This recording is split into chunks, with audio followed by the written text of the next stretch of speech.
சிவாய நம. வாழ்நாளில் எத்தனையோ சிவலிங்கங்களை தொட்டிருக்கோம், எத்தனையோ சிவலிங்கங்களை பிரதிஷ்டை பண்ணியிருக்கோம், எத்தனையோ சிவலிங்கத்தை தோளில் சுமந்திருக்கோம், எத்தனையோ சிவலிங்கத்தை பார்க்கறதுக்கு ராத்திரி நள்ளிரவு காலில் முள் குத்தி காலில் செருப்பே அணிகிறதில்ல. அப்படி இருந்த போதிலும் காலில் முள் குத்தி கால் ஃபுல்லாக காயமாகி ரத்தம் ஓடி அப்படிலாம் கஷ்டப்பட்டு பார்த்தாலும் அத்தனையில் இல்லாத சிறப்பு இந்த சிவலிங்கத்தில் நான் உணர்ந்தேன். பார்த்தீங்கன்னா ரோட்டோரமாக இருந்த சிவலிங்கம் அது. சிவராத்திரி நாளாங்காலத்தில் வந்து பூஜை பண்ணணும்.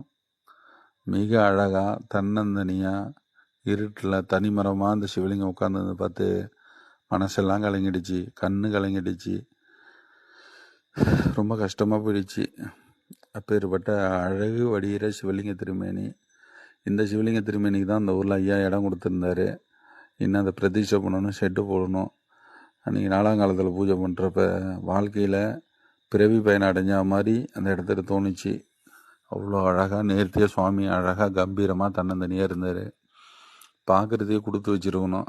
அவ்வளோ ஒரு மன நிம்மதி அந்த சுவாமிக்கு.